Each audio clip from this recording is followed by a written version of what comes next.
There's something about Halloween that sends a shiver down your spine, not just the costumes or the candy, but the stories whispered in the dark, the ones that feel a little too real to dismiss.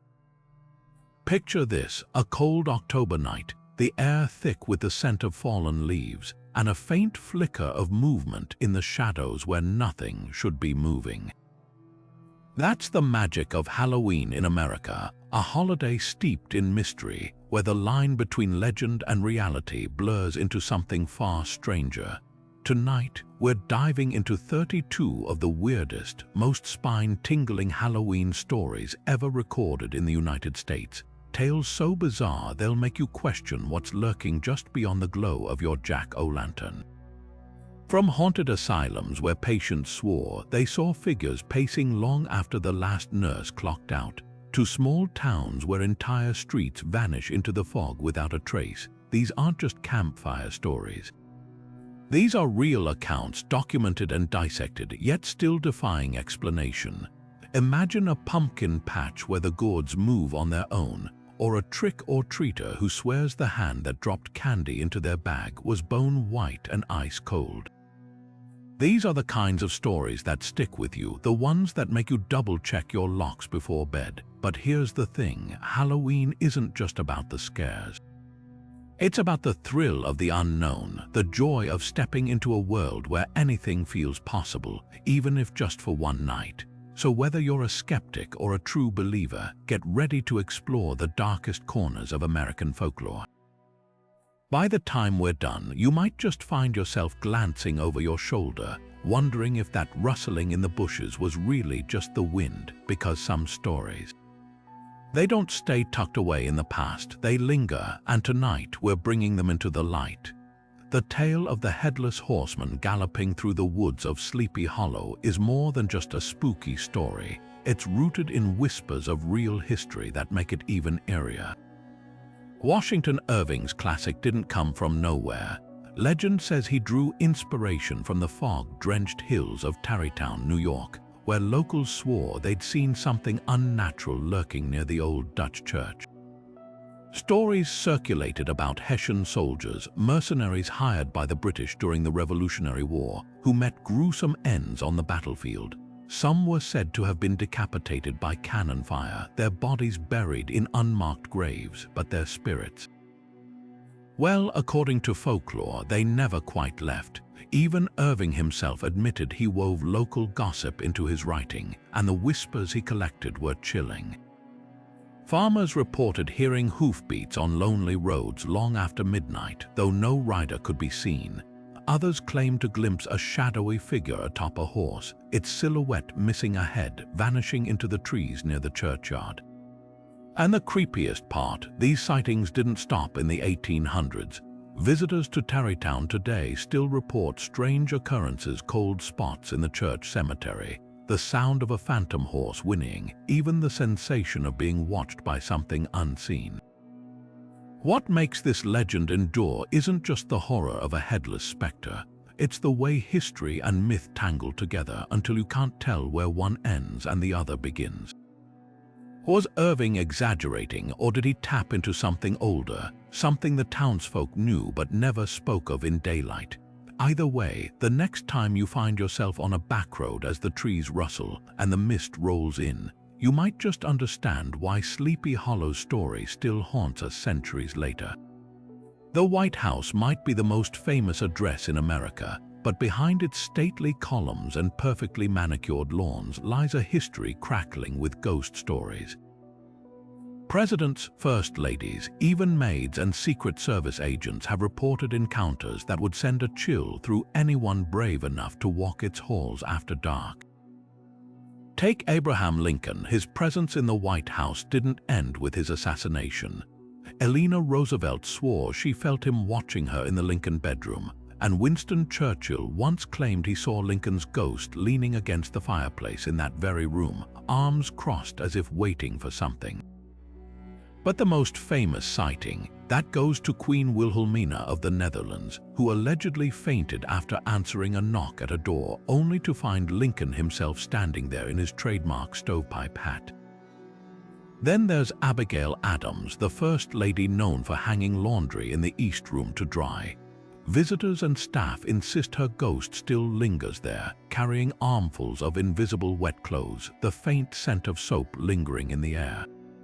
Some say you can hear the rustle of her old-fashioned skirts sweeping down the halls, especially near what used to be the mansion's original laundry area. But it's not just famous figures who haunt these rooms. Footmen have whispered about hearing disembodied laughter in empty corridors, and one staff member even swore they saw a shadowy figure in a powdered wig darting around the basement.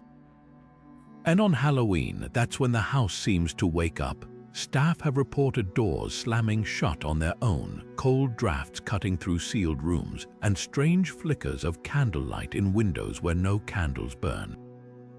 Even modern presidents haven't been spared. A young aide during the Obama administration once fled the treaty room after a chair moved by itself, scraping across the floor like someone unseen had stood up in a hurry. Whether you believe in ghosts or not, there's no denying the White House holds onto its past in ways that defy logic. Maybe it's the weight of history pressing down on those who walk its halls, or maybe, just maybe, some residents never really left. Either way, it's enough to make you wonder what else moves in the shadows when the tourists go home. Deep in the woods of Adams, Tennessee, lies a cave that's become ground zero for one of America's most documented supernatural horrors, the Bell Witch haunting. This isn't just some foggy legend passed down through whispers. The torment endured by the Bell family in the early 1800s was so terrifying, so brutally physical, that even skeptics struggle to dismiss it. It all started with strange noises knocking on the walls, chains dragging across the floor, but quickly escalated to something far darker. The entity, which called itself Kate, didn't just whisper threats. It acted. It yanked the children's hair until their scalps bled, slapped John Bell Sr. so hard his face swelled for days, and even poisoned his food, leaving doctors baffled when he collapsed with no trace of venom in his system.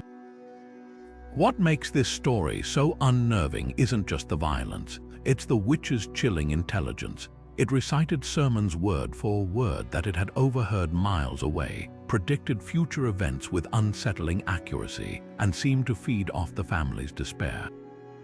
Neighbors who witnessed the horrors firsthand signed sworn affidavits, and even future President Andrew Jackson reportedly fled the farm after his wagons mysteriously froze in place, his men screaming that an invisible force was lashing them with sticks. Before John Bell died, his body allegedly seized by the witch in his final moments, Kate herself crowed that she'd return in 7 years. True to form, 7 years later to the day, Bell's son woke to the sound of her voice shrieking through the house one last time. Today, Bell Witch Cave draws ghost hunters like moths to a flame, especially around Halloween. Visitors report sudden temperature drops, disembodied laughter echoing off the walls, and even spectral hands brushing against their backs. Some swear they've seen a shadowy figure lurking near the cave's entrance, a woman in tattered clothing, her eyes hollow. More unsettling, the cave's interior seems to defy logic. Flashlights die without warning, compasses spin wildly, and voices captured on EVP recordings whisper names of people who have never set foot inside. Whether it's residual energy or something far more sentient, one thing's clear: the witch never really left.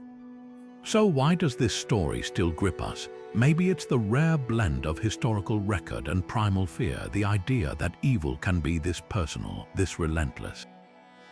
Or maybe it's the cave itself, a gaping maw in the earth that seems to watch you long after you've turned your back.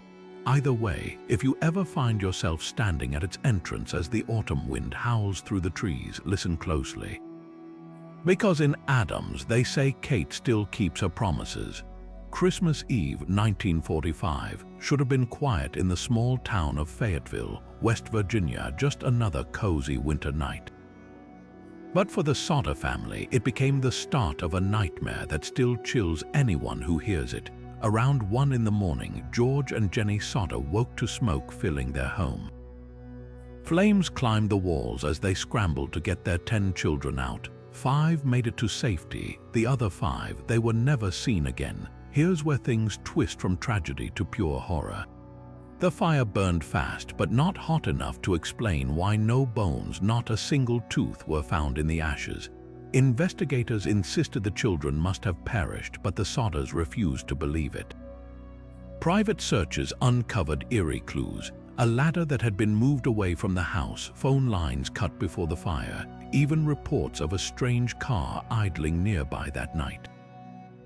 Then came the anonymous tip, a letter claiming the kids had been kidnapped and were still alive, hidden away. For decades, the family held Halloween vigils, pleading for answers as theories swirled.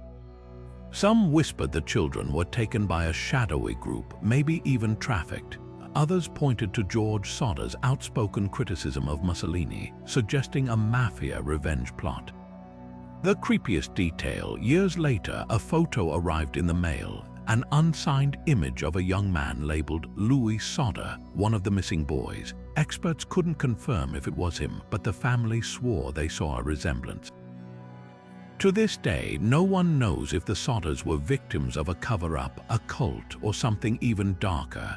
But one thing's certain: their home didn't just burn that night. It swallowed 5 children whole, leaving behind questions that burn even brighter than the flames. It started with a whisper in a Boston suburb. A child claiming a clown in a beat-up van had tried to lure them into the woods with candy. Within days, the story spread like wildfire, igniting one of the weirdest Halloween panics in American history. By October 1981, police departments from Massachusetts to Kansas were flooded with reports. Clowns lurking near playgrounds, clowns waving knives from parked cars, even clowns dragging screaming children toward storm drains.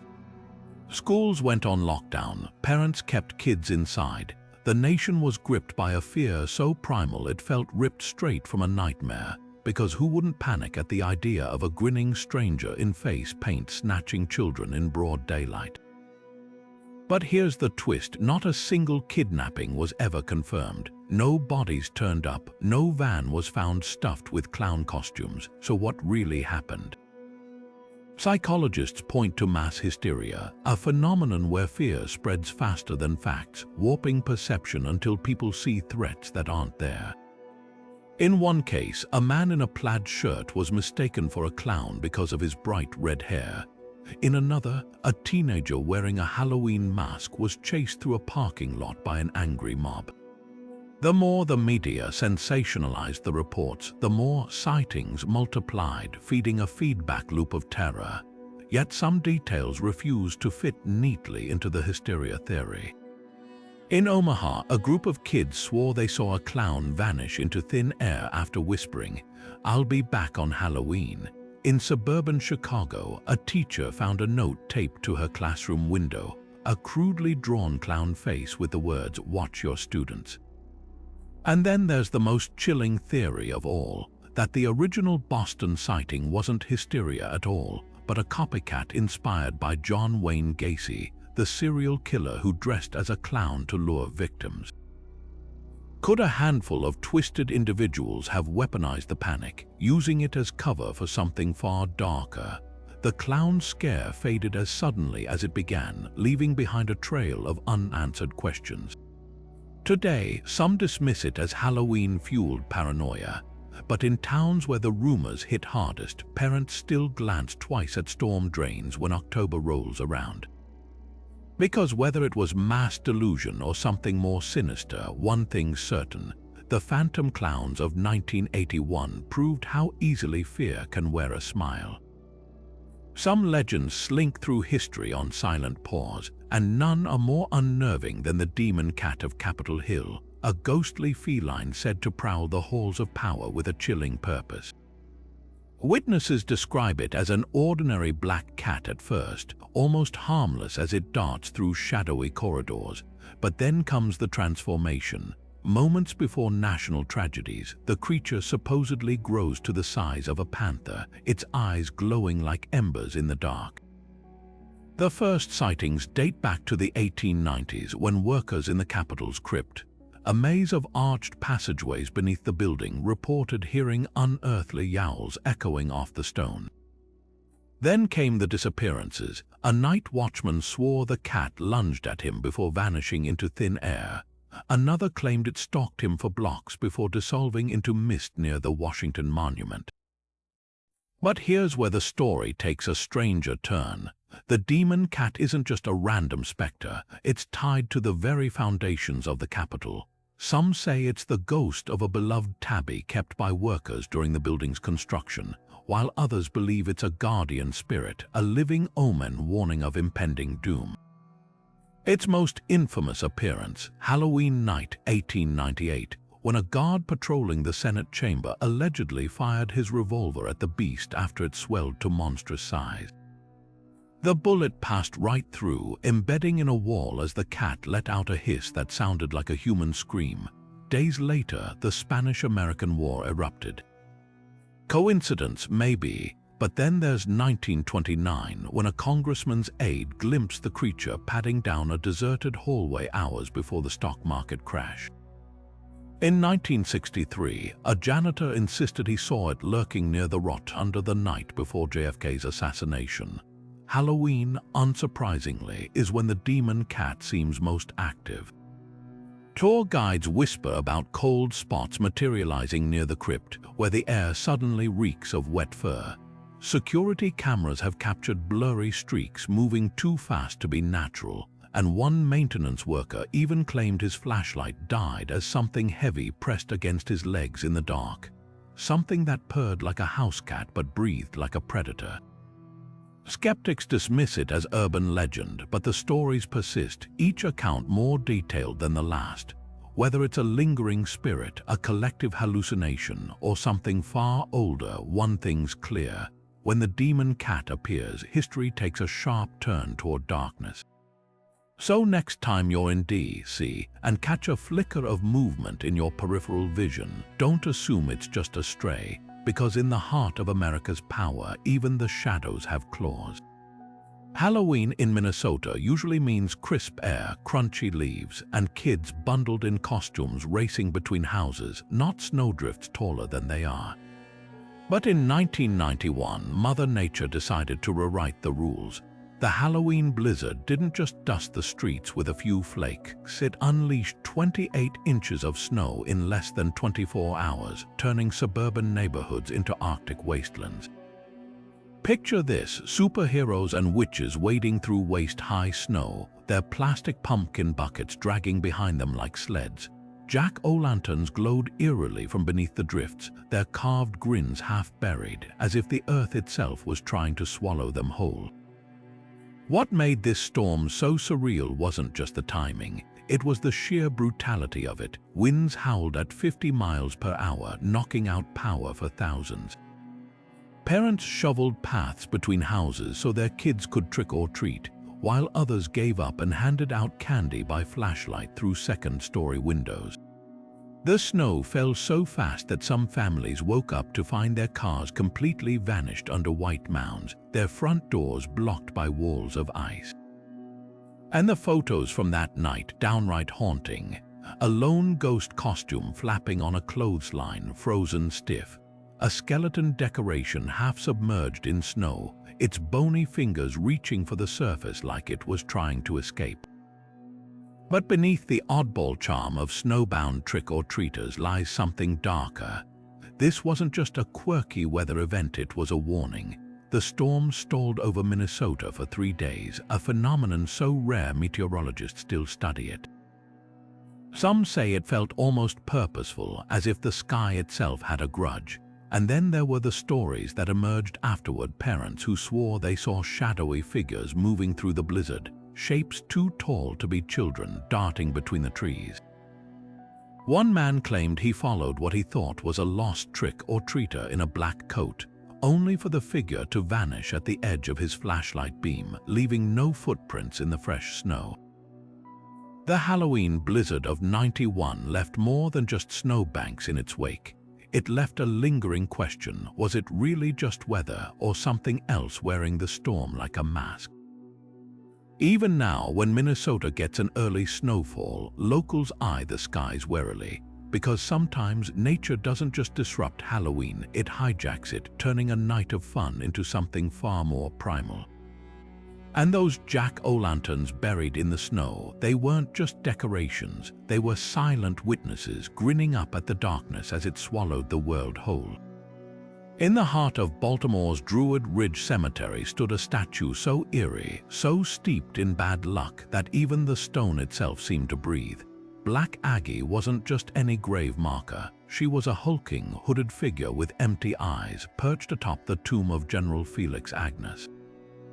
By day, she was just a grim sentinel, but by night, locals swore her hollow gaze followed you, her stone fingers twitching if you dared get too close. The stories piled up like autumn leaves. Teenagers who sat on her lap at midnight reportedly leapt off screaming, their skin burning as if scalded. Others claimed she'd blink, her granite lips curling into a smile when no one was looking. Worst of all were the rumors of students who died mysteriously after defying the curse: heart attacks, freak accidents, even suicides whispered to be Aggie's revenge.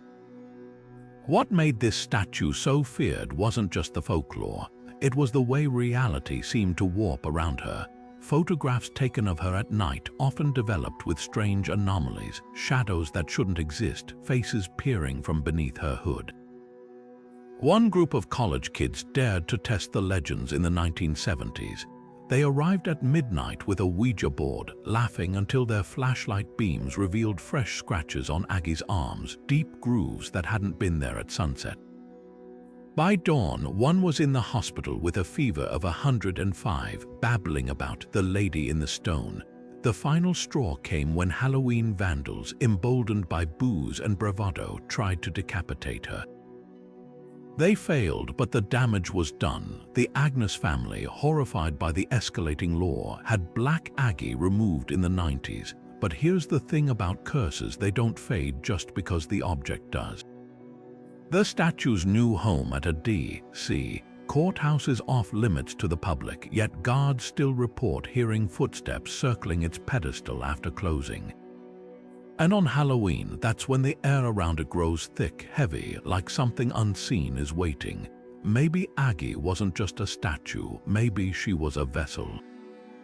And maybe, just maybe, she's still hungry. 1966 was supposed to be a quiet October in Half Moon Bay, California, just another season of pumpkin patches and hayrides. But on the morning of October 29th, the town woke to something straight out of a horror movie. A 600-pound pumpkin, grown to monstrous size in a local farmer's field, had broken free from its vine and begun rolling downhill, gathering terrifying speed as it barreled toward Main Street. Witnesses described the sound first, a low, thunderous rumble shaking the ground like an earthquake with a heartbeat. Then came the carnage. The pumpkin plowed through a parked convertible, flattening the roof like a soda can. It smashed a mailbox to splinters, took out a fire hydrant with a geyser of water, and finally came to rest against the side of the town diner, where it left a crater in the brick wall. At first, locals laughed it off as a freak accident until they started piecing together the history of that particular pumpkin patch. For generations, farmers whispered about the Devil's Acre, a quarter-mile stretch of soil where gourds grew unnaturally large, some splitting open to reveal hollow, blackened insides despite being healthy days before. The patch's original owner, a recluse named Elias Proudfoot, had supposedly dabbled in folk magic to protect his land, carving odd symbols into the pumpkin's flesh before harvest. After his mysterious death in 1942, found slumped between two rotting pumpkins, his hands stained with something dark and sticky. The land changed hands, but the stories never faded. Workers swore they heard muffled laughter from the fields at night. One Halloween, a group of teens claimed they saw the pumpkins shift position in the moonlight, vines slithering like snakes toward the road. The real horror, though, lies in the pattern. Every 7 years, 1966, 73, 80, the patch produces a single gargantuan gourd that somehow detaches itself, rolling downhill with eerie precision. In 1987, one missed a school bus by inches. In 2001, another took out the town's Halloween parade float. Scientists have tested the soil, finding nothing unusual, but the locals know better. They've seen the way pumpkins in that patch sometimes pulse, as if something inside is breathing. And every October, when the air turns crisp and the leaves begin to fall, they cast nervous glances toward Devil's Acre, wondering which gourd might decide to go for a ride this time. So was the Great Pumpkin incident just a bizarre quirk of nature? Or is there something older, hungrier, lurking beneath that soil, waiting for its annual offering? Either way, Half Moon Bay doesn't take chances anymore. These days, they chain their prize pumpkins down before Halloween, just in case. The Hollywood sign gleams under the California sun by day, a beacon of dreams and ambition. But when darkness falls on Halloween, the trails winding up Mount Lee take on a different energy one seasoned hikers describe as thick with something else. The first report started decades ago, solo trekkers swearing they heard footsteps keeping pace behind them on empty paths, only to turn and find nothing but the dry brush swaying in the wind. Others tell of a woman in old-fashioned clothing, a flowing nightgown, hair styled in finger waves, standing motionless near the base of the sign's giant H. When approached, she vanishes, leaving behind the scent of gardenias and a whisper of fabric no one can touch. Then there are the screams, not the playful shrieks of Halloween pranksters, but ragged, desperate cries that seem to come from midair, echoing off the canyons below the sign. Park rangers have logged over 24 calls about these sounds since the 1980s, all describing the same unnerving pattern. A single wail abruptly cut off, as if someone's voice was snatched away mid-breath. The timing is always Halloween night, always between midnight and 3 a.m. When the fog rolls in thickest, the legend ties back to one of Hollywood's darkest chapters. In September 1932, 24-year-old actress Peg Entwistle, once called Broadway's most promising young starlet, climbed the workman's ladder behind the H and jumped to her death. Her body was found by a hiker the next morning, along with a note in her purse that read, "I am afraid, I am a coward, I am sorry for everything." The tragedy became a macabre footnote in Tinseltown's history, but locals say Peg never really left. They point to eerie coincidences, hikers reporting a sudden push from invisible hands near the sign's edge, only to find their shoelaces neatly tied together when they scramble back to safety. Others claim their cameras malfunction at the exact spot Peg landed, photos developing with streaks of light like tear tracks. But the most chilling accounts come from those who have seen her face not as a shadowy figure, but vivid and real, staring down from the scaffolding with hollow eyes. One security guard patrolling the area in 2014 swears he saw a woman in a tattered silver evening gown, the same one Peg wore in her final role, perched on the letter D, singing a broken rendition of Madame Butterfly before she stepped backward into empty air. He radioed for backup, but the search turned up nothing. No footprints, no fabric snagged on the sign's steel beams, just the faintest hum of a melody lingering in the wind. So is Peg's spirit trapped on the mountain, reliving her final moments every Halloween? Or is the sign itself some kind of magnet for lost souls, drawing in the echoes of other broken dreams? The trails stay open year-round, but locals know better than to hike them on October 31st, because in Hollywood, even the ghosts are searching for their close-up, and some stories don't fade when the spotlight dims. They wait in the wings, ready for their cue to haunt. The Salem witch trials may have ended in the late 1600s, but the fear they instilled never really faded, especially in New England. Take the bizarre case of the New Hampshire Post Office hex of 1991. It started with a single letter mailed from an anonymous sender to a small-town postmaster. The envelope contained nothing but a slip of paper with strange symbols and the words, "I curse this place."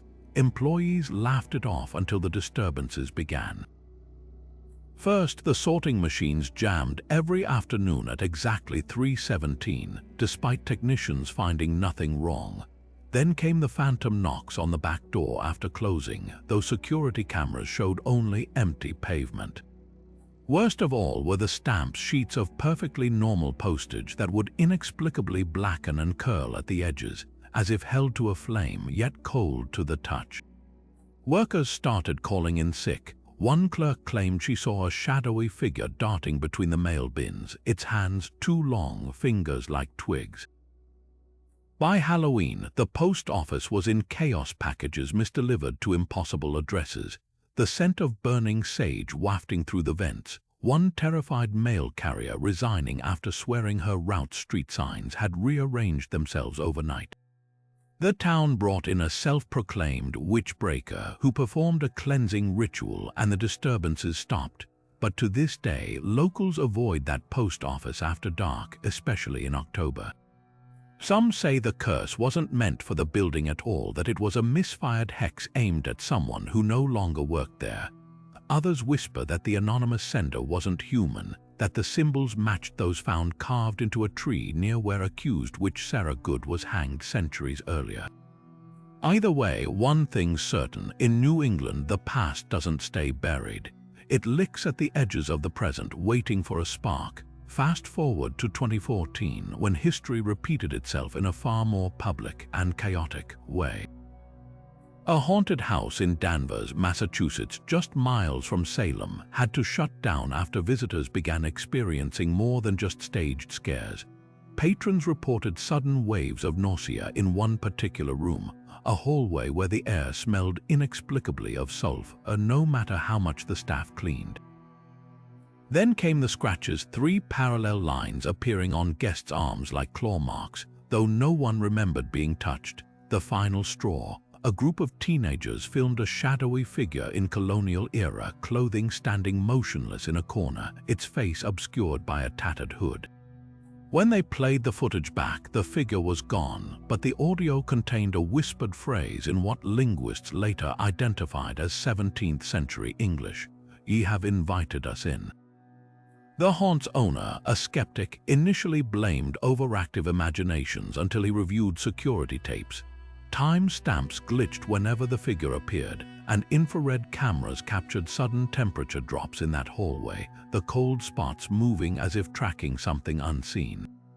When local papers got wind of the story, the backlash was immediate. Protesters rallied outside, convinced the attraction had awakened something. Evangelical groups claimed the haunt's actors had unknowingly performed real rituals, citing the fact that Danvers was once part of Salem Village where the witch trials began. Paranormal investigators swarmed the site, recording EVPs of children sobbing and a voice growling. More weight, the last words of Giles Corey, pressed to death during the trials.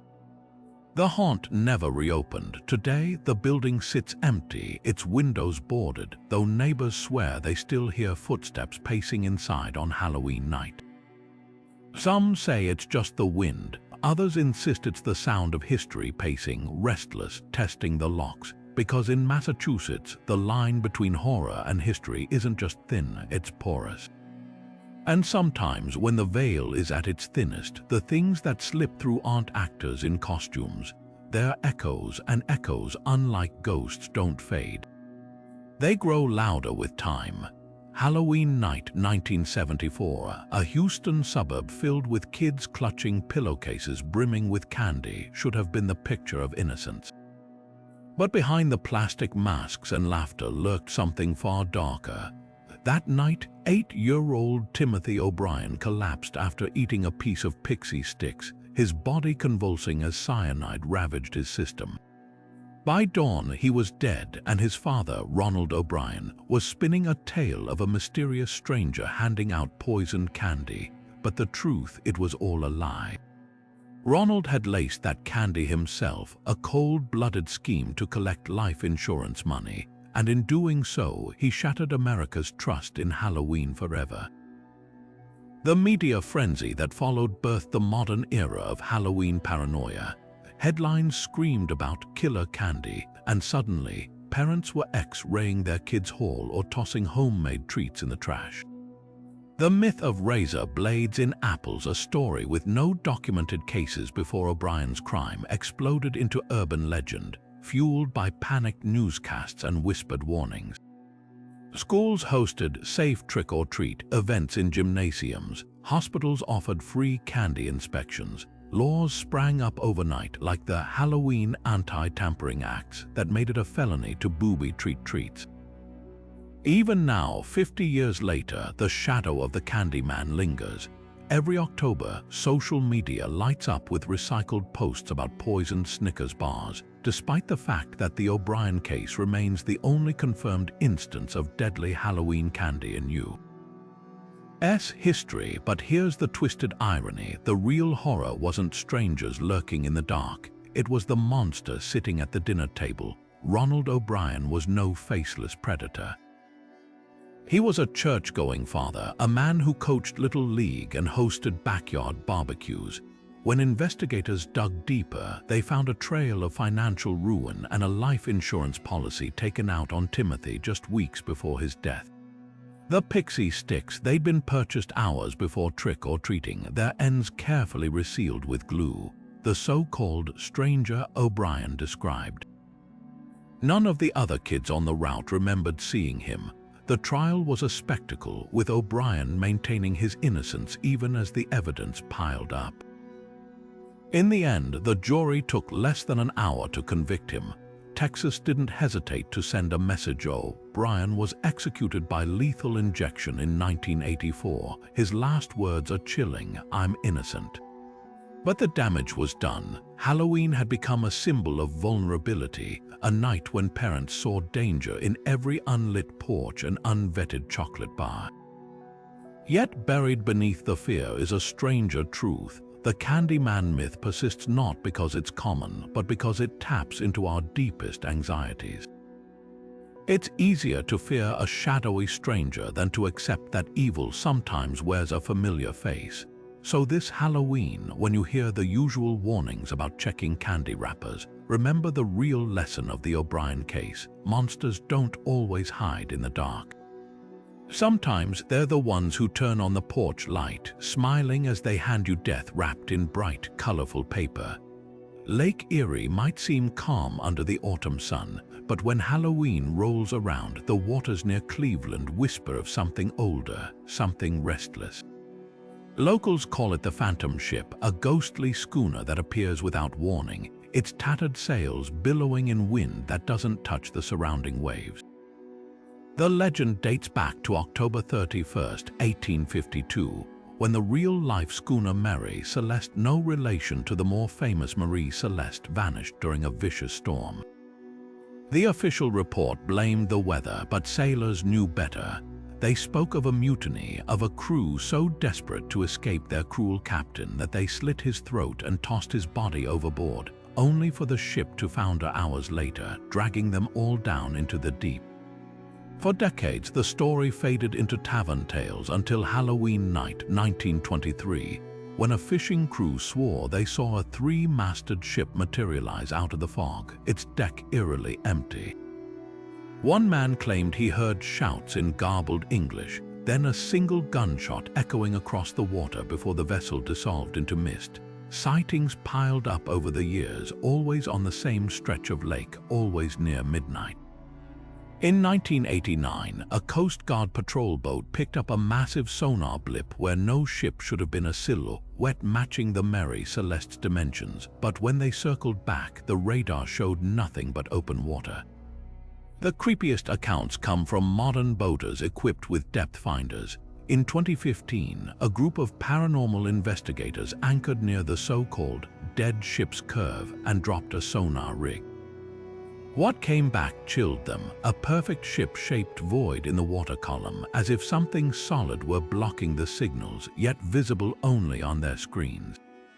Then their equipment malfunctioned, recording a distorted audio clip, what sounded like a man screaming, "She's burning," before cutting to static.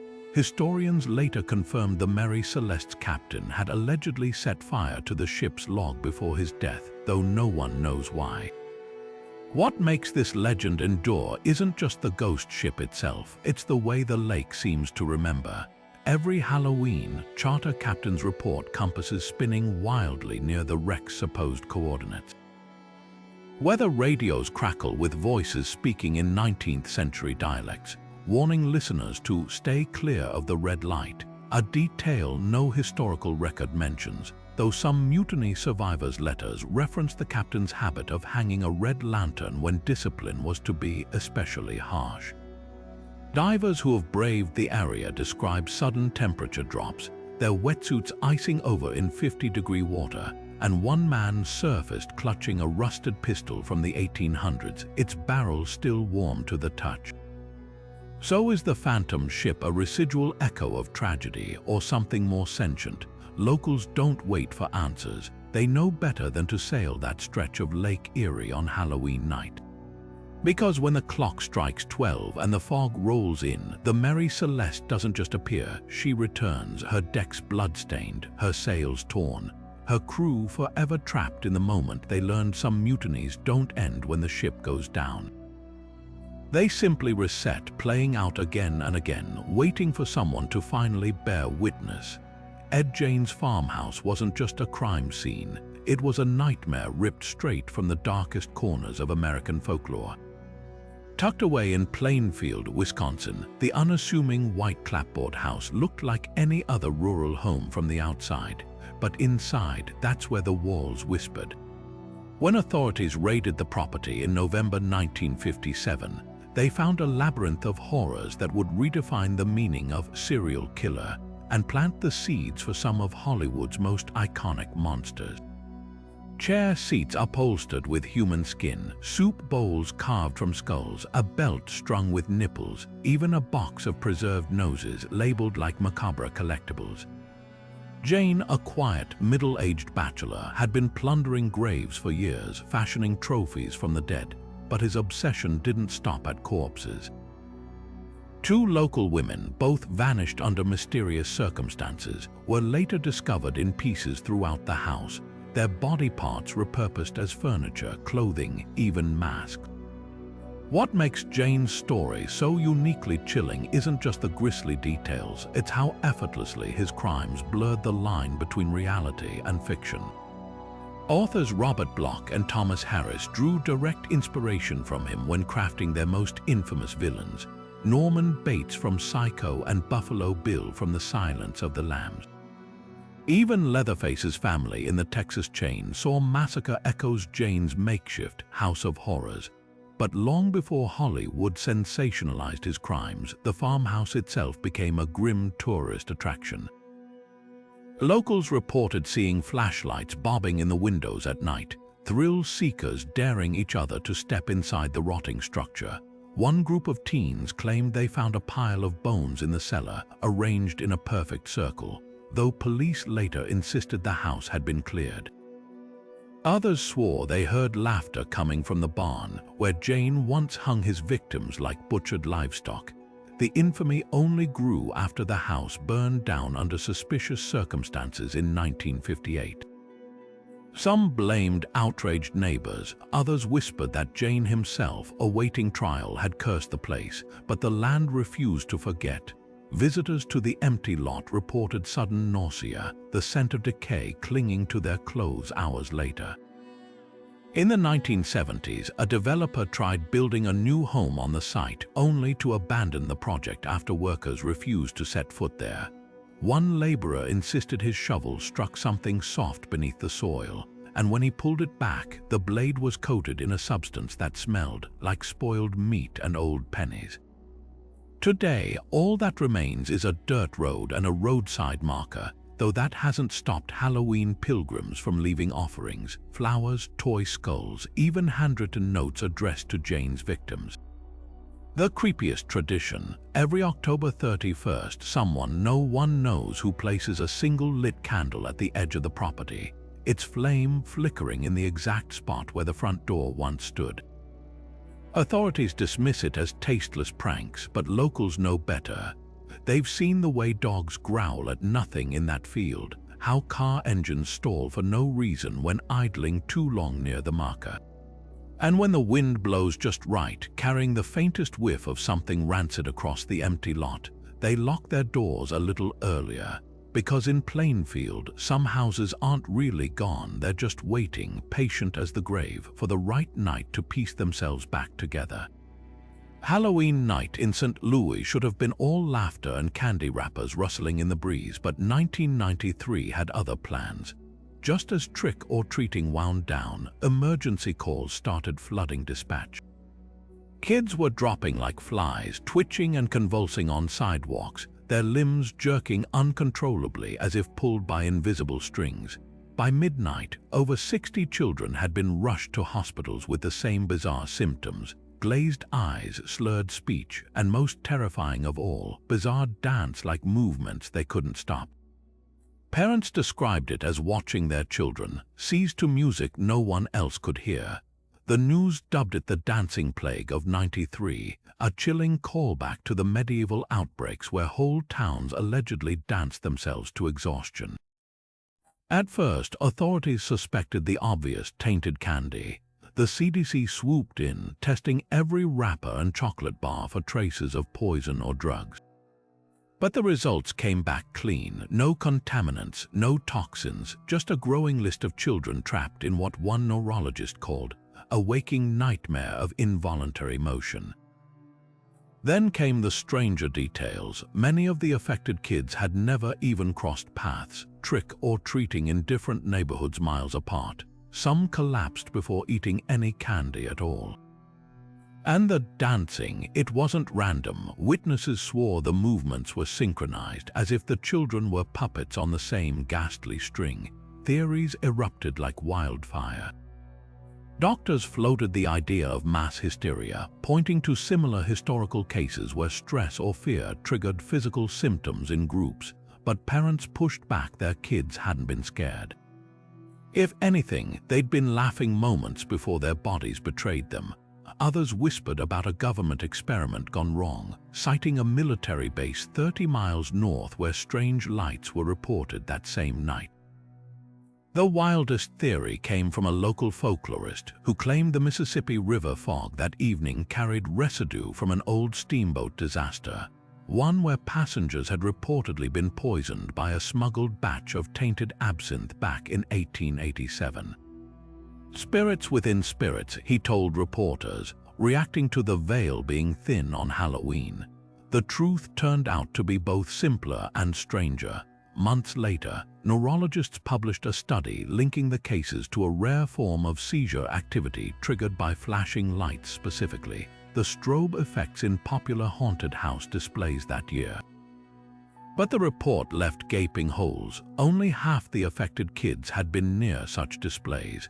Some had seizures indoors with no flashing lights at all, and the synchronized movements. Never fully explained, to this day, the dancing plague lingers in medical journals as an unsolved anomaly. Every Halloween, a handful of the now-grown survivors report feeling a phantom tightness in their limbs when the air turns crisp, as if their bodies remember something their minds can't explain. And in St. Louis, some parents still steer clear of strobe lights on October 31st, just in case the plague wasn't really about the lights at all, but about something older, something that wakes up when the boundaries between worlds grow faint and decides just once to dance. Arizona's Route 666 wasn't just a road, it was a ribbon of asphalt stitched with nightmares long before its Halloween-friendly rebrand to Route 191. Locals knew it as the Devil's Highway, a stretch of desert where the rules of reality seemed to fray at the edges, and nothing proved that more than the girl in the blue prom dress. The first reports surfaced in the 1950s, drivers picking up a teenage hitchhiker near Sanders, her chiffon gown fluttering in the headlights, her face pale but oddly serene. She'd ask for a ride home, gesturing toward the scrubland darkness, but when the car passed the old Navajo cemetery outside Gallup, she'd vanish, sometimes mid-conversation, leaving nothing but the scent of gardenias and a cold spot on the seat. Truckers swapped stories at diners along the route, comparing notes. She always appeared near mile marker 229, She never gave a name, and no matter how many times people tried to follow her directions just up ahead past the dead tree, they'd find themselves circling back to the same patch of empty road. The creepiest accounts came from those who'd glanced in the rearview mirror too late, catching a glimpse of her dress soaked black, her smile now a grimace before she dissolved like mist. But the legend took a darker turn in 1978 when a highway worker discovered a rusted prom queen tiara near the cemetery gate. Beneath it lay a single Polaroid, faded but unmistakable, a girl in a blue dress smiling at the camera, her wrist corsage wilted. The date scrawled on the back, October 31st, 1952. Historians later uncovered a tragic footnote. A Navajo high school student had died in a car crash on that exact date, her body laid to rest in the very cemetery the hitchhiker pointed to. The crash site, mile marker 229. What chills investigators most isn't just the consistency of the sightings, it's the road itself. Route 666 was notorious for accidents, its sharp curves and sudden drop-offs claiming lives for decades. Some speculate the girl isn't the only ghost still thumbing rides there. Truckers mutter about a phantom semi with no driver, its headlights cutting through the desert only to blink out at the reservation line. Others tell of a shadowy figure in a cowboy hat who paces the shoulder, his boots making no sound on the pavement. The state finally changed the route number in 1992, hoping to shed its sinister reputation. But every Halloween, the calls still come in, startled travelers swearing they saw a girl in blue standing by the dead tree, her hand raised as if waiting for someone to pull over. And if you ever find yourself driving that lonesome stretch of asphalt when the sun goes down, remember, the desert keeps its secrets, and some passengers aren't just going your way.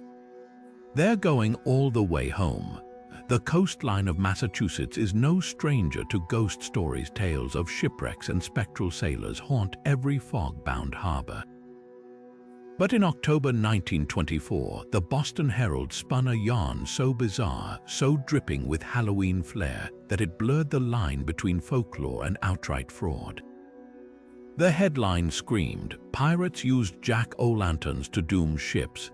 According to the article, coastal scavengers in the 1700s had hollowed out pumpkins, carved them with grinning faces, and floated them near treacherous shoals to mimic safe harbor lights. Unwitting ships, lured off course by the flickering gourds, would crash onto the rocks, their cargo, and sometimes their crew left for the taking. At first glance, the story had all the makings of a perfect Halloween legend. Danger, deception, and just enough historical plausibility to stick. The paper even quoted a fictional colonial ledger describing the grisly tactic. Readers devoured it, teachers repeated it as fact in classrooms. Coastal towns from Maine to Rhode Island embraced the tale, weaving it into their October folklore. There was just one problem: none of it was true. The Herald later admitted the story was pure fabrication, a seasonal prank cooked up by a bored reporter. No historical records mentioned pumpkin-wielding pirates. No ship manifests referenced mysterious gourd-related disasters.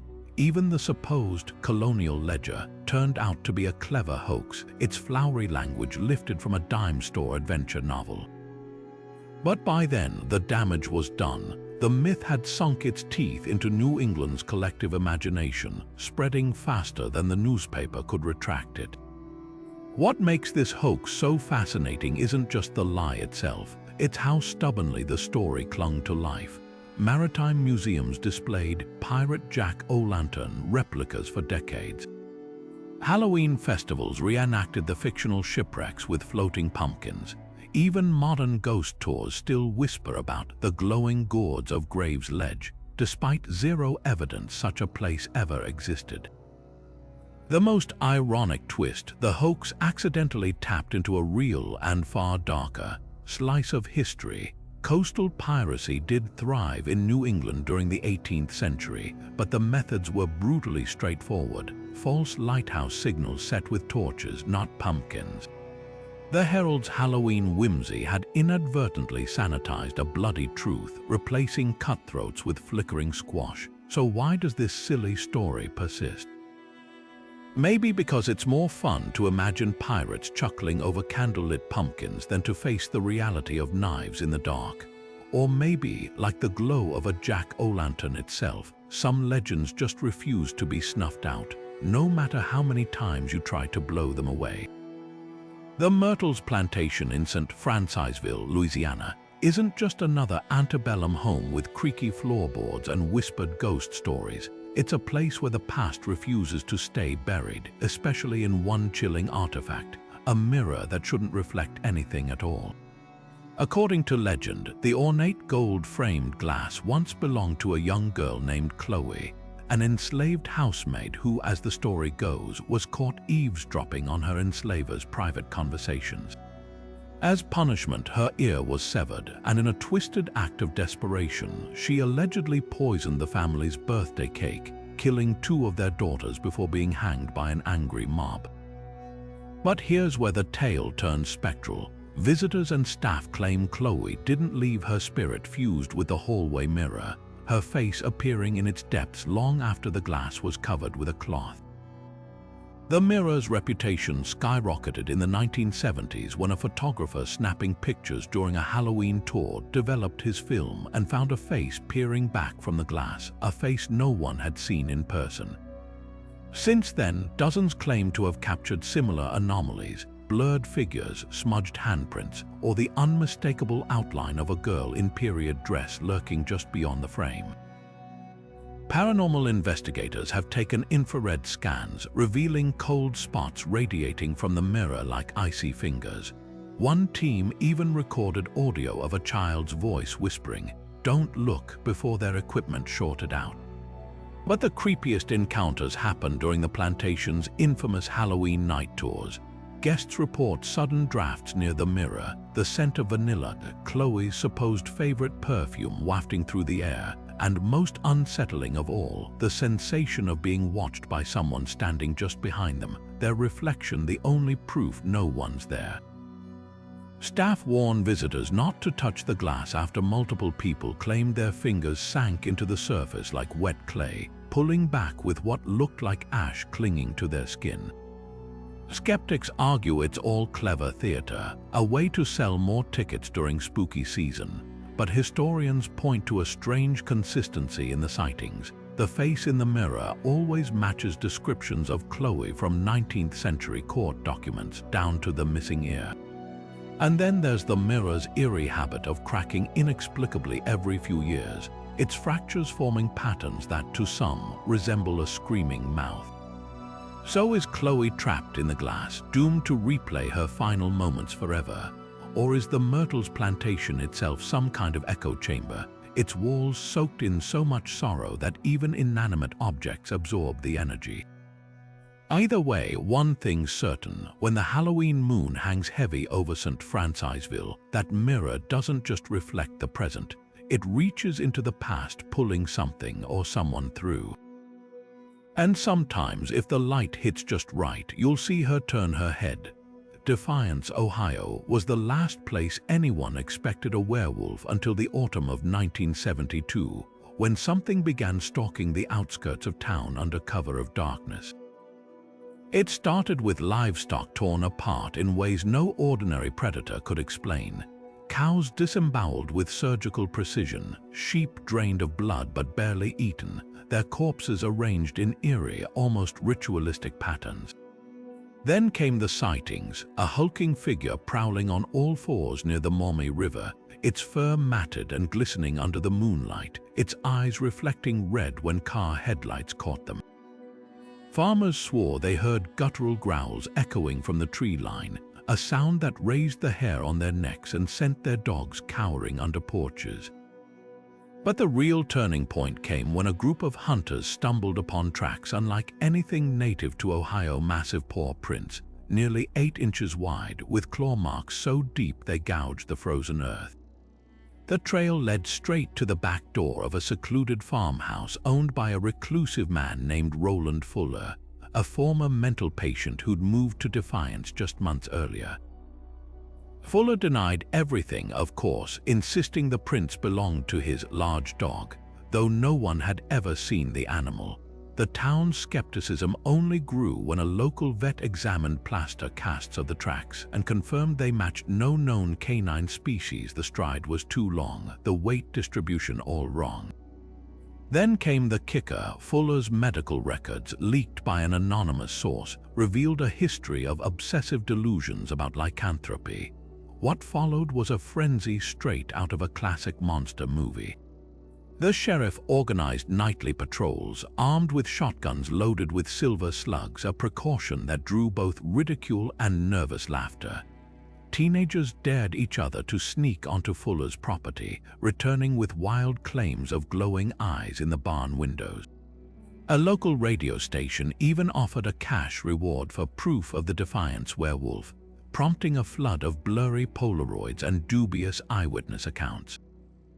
But the strangest twist, the attack stopped as suddenly as they'd begun when Fuller was committed to a psychiatric facility that November. No more mutilated livestock. No more howls in the night, just an eerie silence that left the town torn between relief and lingering dread. Today, Defiance leans into its supernatural legacy with an annual Halloween werewolf hunt, a charity event where costumed teams follow clues through the woods, competing to capture a volunteer in a furry mask.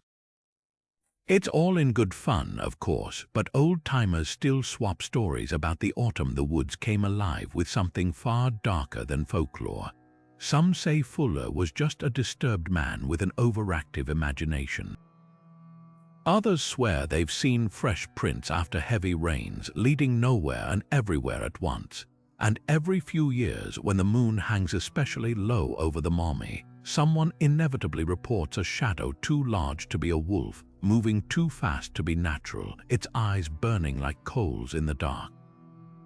Maybe it's just the power of suggestion, the weight of a legend refusing to die.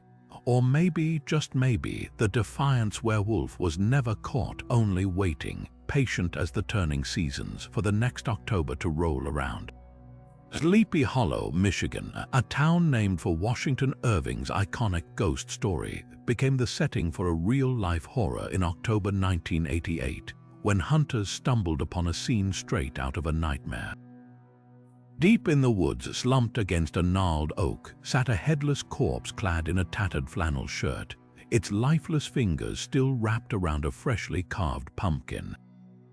The pumpkin's face, a grotesque, lopsided grin, its hollow eyes staring blankly at the overcast sky.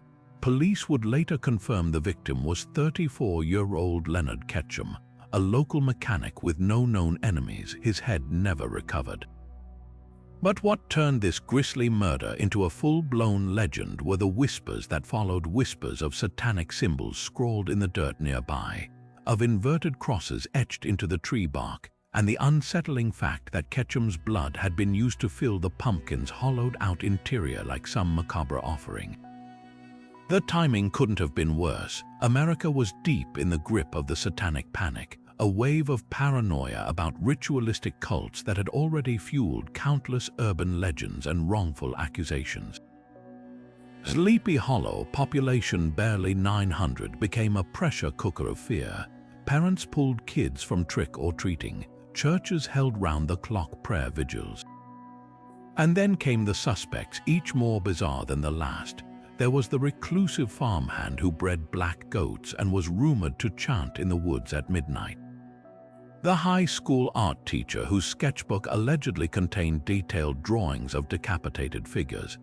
Even the town's lone funeral director came under scrutiny after a deputy noticed his collection of antique embalming tools included a bone saw with fresh scratches.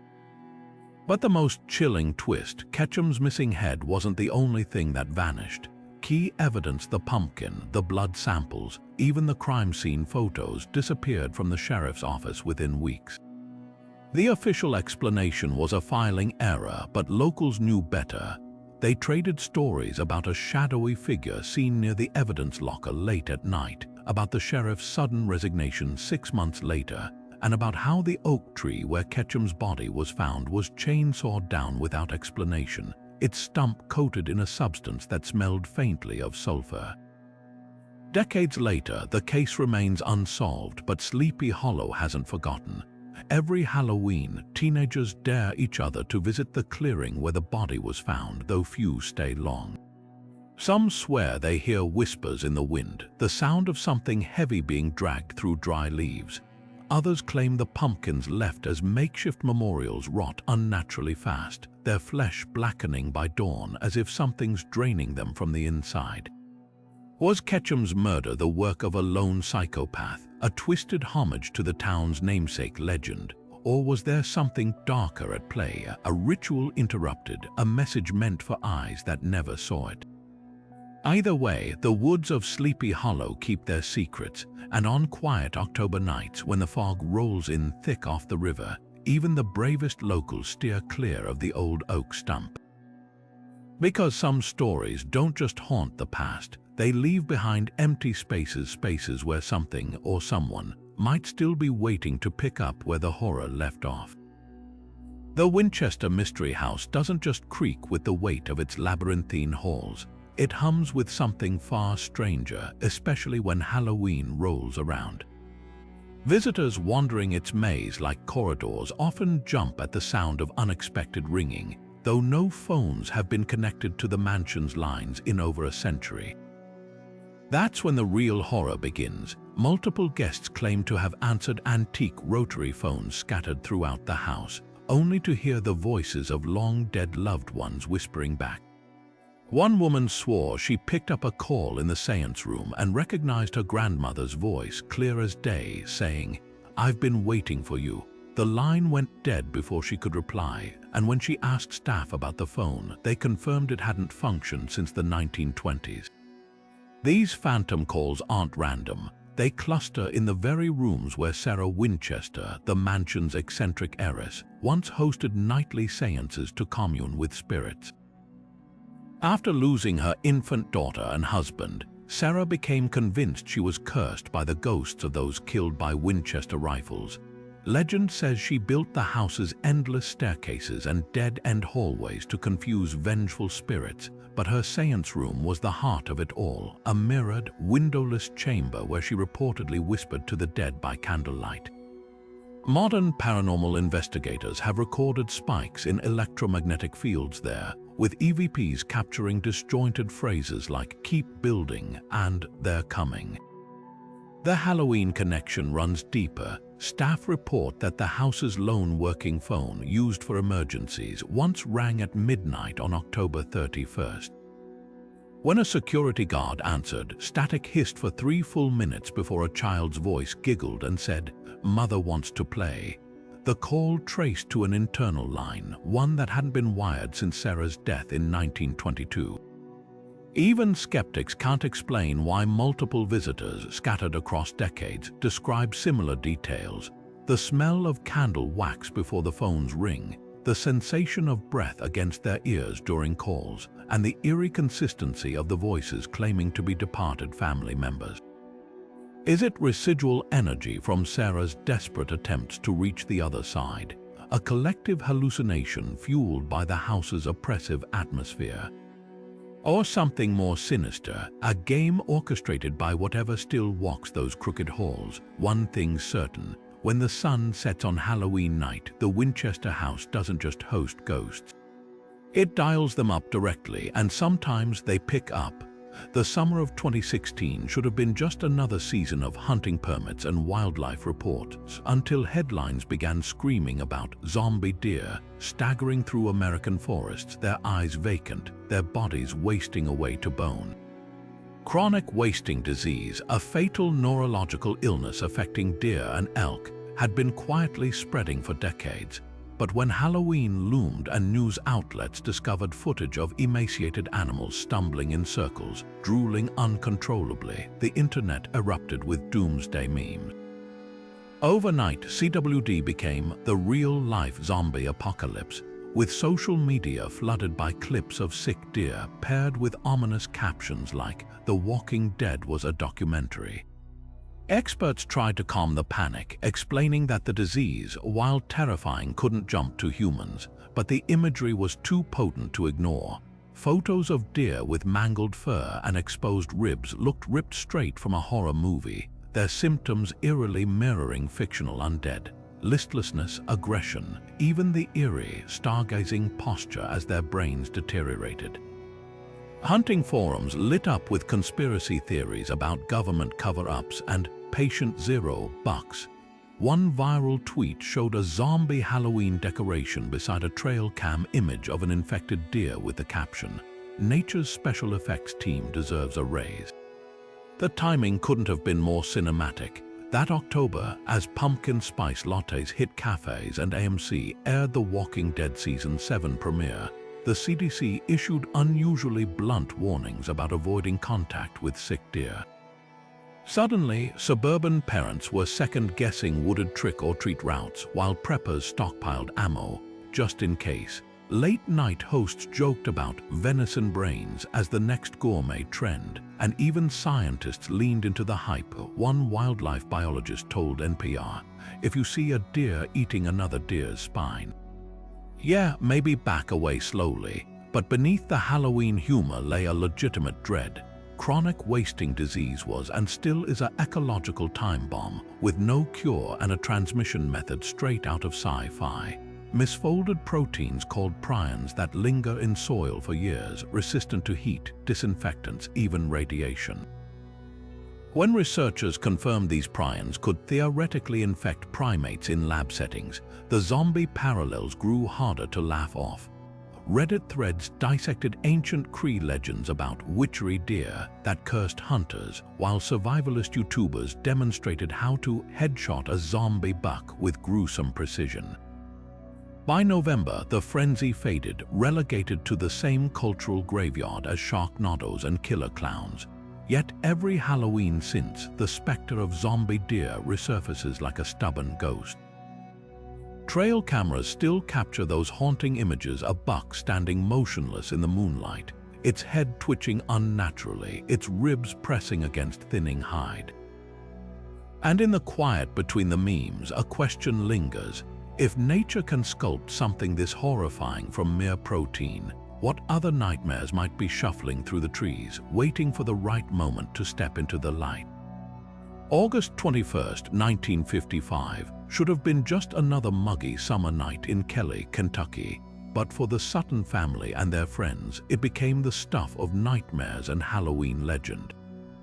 What started as a quiet evening playing cards on the porch turned into a fight for survival when something crashed out of the trees near their farmhouse. At first, they thought it was an owl until the creature stepped into the light. Barely 3 feet tall with oversized heads, glowing silver eyes, and long, spindly arms that dragged along the ground, these weren't animals. They weren't even human. The family would later describe them as goblins, though the rest of the world would come to know them as one of America's most infamous alleged alien encounters. What followed was a 7-hour siege straight out of a horror movie. The creatures advanced on the farmhouse, their clawed hands scratching at the screens, their eerie metallic sheen reflecting the porch light like oil on water. The men grabbed shotguns, firing at point-blank range only for the bullets to ricochet harmlessly off the creatures' bodies as if they were wearing armor. Panicked, the group piled into cars and sped to the Hopkinsville police station. Their story so wild the officers initially dismissed it as moonshine-fueled hysteria. But when cops arrived at the farm, they found bullet holes in the walls, spent shells littering the yard, and most disturbingly, strange claw marks raking down the barn door. No blood, no bodies, just the lingering smell of sulfur and the uneasy sense that whatever had been there was now watching from the tree line. The story made headlines, drawing UFO investigators and curious tourists alike. Witnesses were grilled, their accounts scrutinized for inconsistencies, yet the core details never wavered. The creatures moved silently, almost floating. Their eyes glowed without pupils, and they seemed immune to bullets, vanishing and reappearing like shadows given life. Some speculated the family had encountered escaped circus monkeys, their fur matted with dew. Others whispered about government experiments gone rogue, but for the Suttons and their neighbors, the truth was simpler and far more terrifying. Something not of this earth had come to Kelly that night, and it hadn't left willingly. Decades later, the barn where the battle took place became a makeshift Halloween landmark, its weathered boards adorned with silver-eyed goblin cutouts and caution tape. Every October, ghost hunters and alien enthusiasts flocked to the site, hoping to catch a glimpse of anything that might explain what really happened. Some claim their cameras malfunctioned near the tree line, capturing streaks of light that dart like fireflies. Others swear they've heard the same metallic scratching the family described, though nothing's ever found. The most chilling accounts come from those who have wandered too close to the old well behind the barn, where a handful of visitors report feeling an unnatural pull, as if something below the water's surface is tugging at them. So were the Kelly Hopkinsville goblins aliens, as ufologists insist, mass hysteria, as skeptics argue, or something even older, something folklore warns about but science can't yet name. The Suttons never recanted their story, and to this day, no one's offered a definitive explanation for the bulletproof creatures with glowing eyes. But if you ever find yourself driving through rural Kentucky on a hot August night, keep your windows rolled up. Because sometimes the things that go bump in the night aren't just stories, they're warnings. And the farmhouse in Kelly, its porch light still burns bright, a beacon for whatever's still out there waiting in the dark. Deep in the heart of Pennsylvania Dutch country, where rolling farmland meets dense woods, there stands a weathered farmhouse with a history soaked in blood and black magic. The Rihmeyer family knew the land carried whispers, old folk remedies, charms against evil, the occasional muttered warning about hexeray, the local tradition of folk magic. But nothing could have prepared them for the night of November 27, 1928, when superstition curdled into something far darker. That evening, a man named John Blymeyer arrived at Nelson Rihmeyer's doorstep with two accomplices, convinced the farmer had hexed him.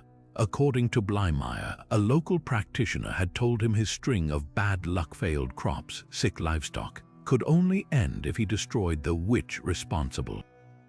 His solution, burn Rihmeyer's Hexenbuch, a book of spells, along with strands of the man's hair and fingernails. But what began as a desperate ritual spiraled into horror. The men bludgeoned Rihmeyer to death, doused his body in lamp oil, and set the house ablaze, believing fire would break the curse. When investigators arrived, they found more than just a crime scene. They uncovered a glimpse into a world where belief could drive men to murder. The trial captivated the nation, reporters dubbing it the Hex murder case, as Blymeyer's defense argued he was so deep in the grip of superstition, he couldn't distinguish right from wrong. Jurors weren't convinced, sending all three men to prison, but the story didn't end there. Locals claimed Rihmeyer's spirit clung to the farmhouse, his anger seeping into the very walls. Workers repairing the property decades later swore fresh blood would bubble between the floorboards no matter how many times they sanded or painted. Halloween visitors reported hearing muffled chanting in the attic, though the house stood empty. And then there were the walls, not just stained bleeding. Every October, dark patches would spread across the plaster like wounds reopening, oozing a substance that smelled faintly of sulfur and lamp oil. Scientists called it rust or mineral seepage. Paranormal investigators called it a curse made manifest, but the creepiest twist the house seemed to remember. In 2014, new owners attempted a Halloween seance, hoping to lay the rumors to rest. What they got instead was a chilling EVP recording, a voice whispering in Pennsylvania Dutch, "Is Brent Nockema." It still burns, whether it's residual energy from that horrific night or something more deliberate. One thing's certain. In this corner of Pennsylvania, the line between folklore and fury is paper thin. And when the air turns crisp each October, the Hex Murder House doesn't just tell its story, it bleeds it.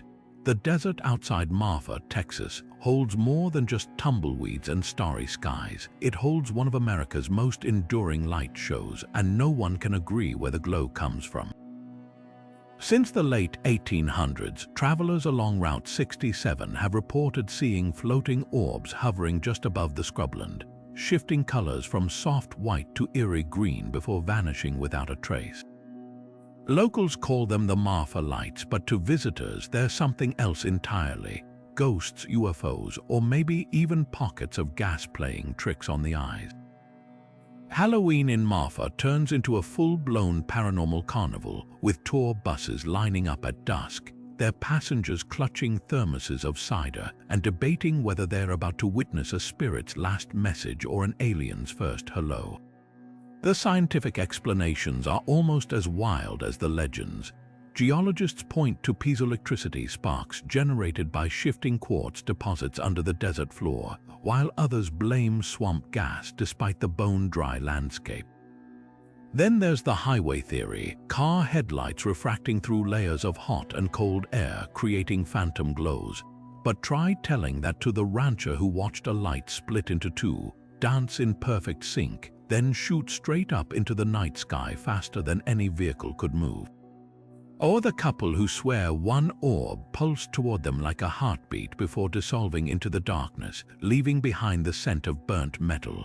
The supernatural crowd has even more theories. Some say the lights are the lanterns of Spanish conquistadors still searching for gold, their souls doomed to wander. Others believe they're energy vortexes, gateways to another dimension that flicker open when the veil thins on Halloween. The most haunting account comes from a Civil War reenactor who camped near the viewing area in 2012. He claims the lights formed into a perfect row, like torches carried by an invisible marching band, before arranging themselves into letters, help. When he radioed park rangers, they found nothing, not even footprints in the dust. Marfa's Halloween tours lean into the mystery, offering infrared cameras and electromagnetic field detectors alongside cups of alien punch. Guides recount stories of tourists who have allegedly vanished after chasing the lights too far into the desert. Their voices later picked up on EVP recordings whispering coordinates that lead to nowhere. Skeptics scoff, but even the most hardened doubters can't explain why the lights avoid certain patches of land, as if repelled by something unseen. So are the Marfa lights a quirk of geology, a glitch in the atmosphere, or something far older? The desert isn't telling, but one thing's clear: when those orbs appear flickering against the black expanse of the Texas night, they don't just defy explanation. They dare you to look closer and wonder what else might be watching back. It's one of those stories that spreads like wildfire every Halloween, the tale of a 70s costume party gone horrifically wrong, where a college student dressed as a corpse was mistaken for an actual dead body and embalmed by unsuspecting mortuary students. The details vary, but the core is always the same. A group of med or mortuary students throw a Halloween bash, someone passes out in a hyper-realistic costume, and the next morning they're found preserved with embalming fluid, their prank turned fatal. It's grisly, shocking, and just plausible enough to stick in your mind. But here's the thing: it never happened. The origins of this urban legend are murky, but they seem to trace back to the late 1960s or early 70s, when mortuary science programs were becoming more common on college campuses. The story likely started as a twisted joke among students, a way to spook newcomers or add macabre flair to Halloween gossip.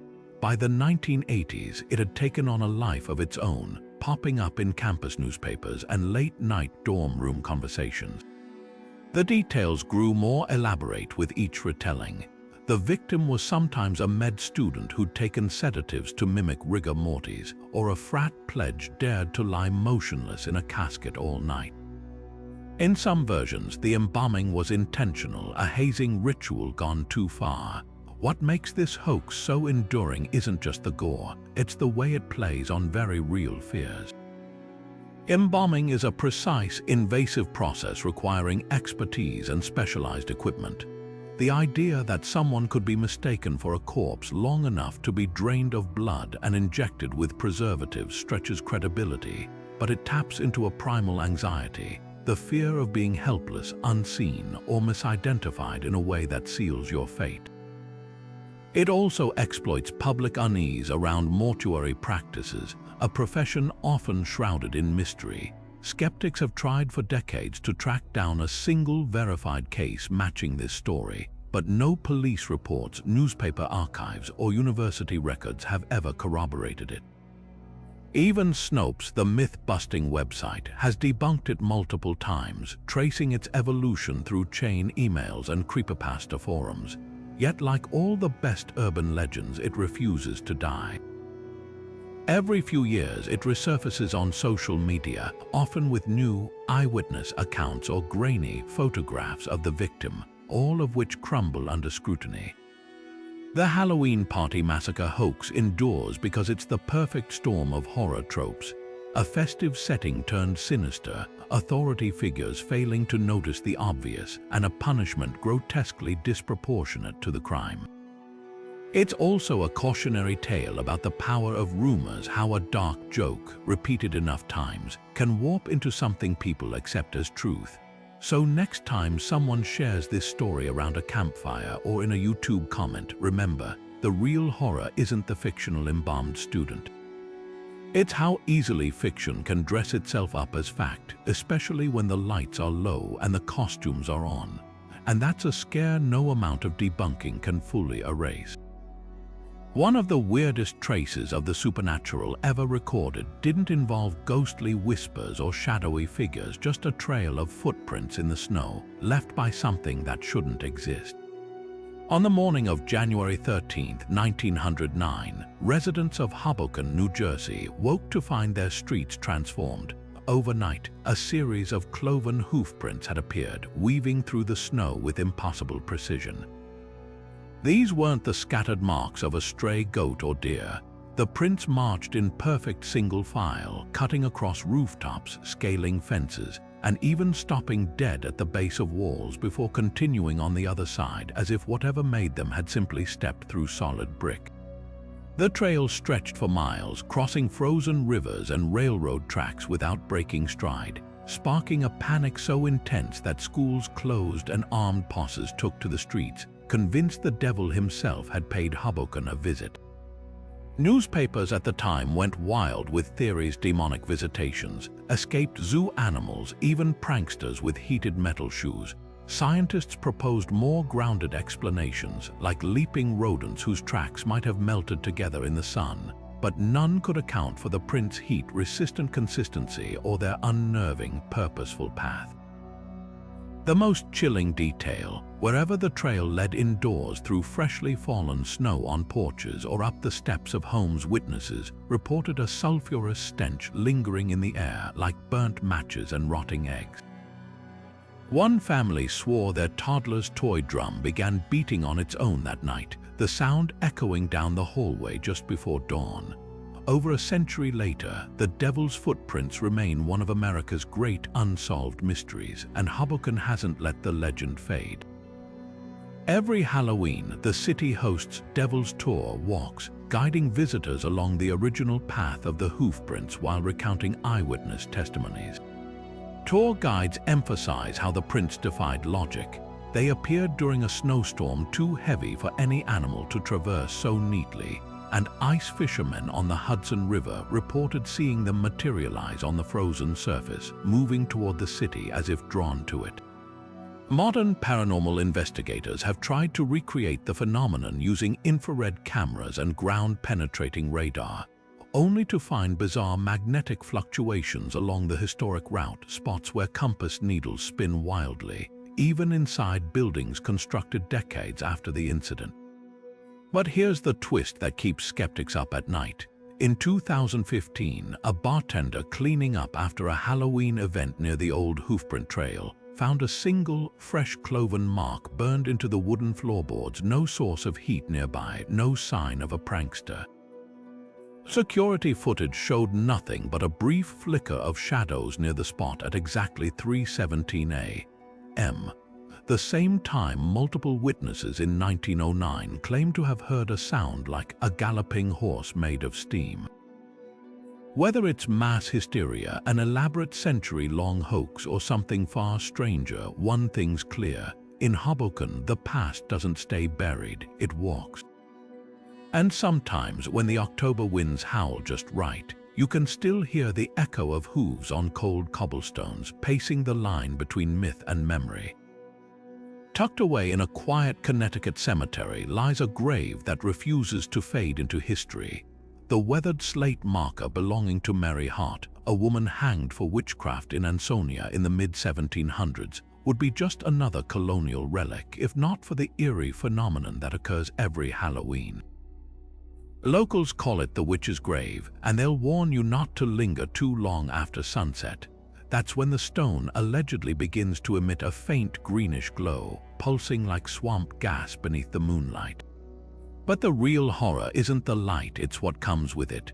Visitors report sudden temperature drops so severe their breath frosts in midair, despite the autumn chill not being cold enough to warrant it. Some claim their fingers go numb if they touch the stone, as if the slate itself is leaching warmth from the living. The legend traces back to Mary's final words before the noose tightened. According to court documents, she turned to Judge John Whiting, the man who'd condemned her, and rasped, "My blood will cool your name forever." Within a week, Whiting's infant son died of a sudden fever, and the judge himself succumbed to a mysterious illness that left his skin clammy and gray, doctors baffled by his inability to stay warm even by roaring fires.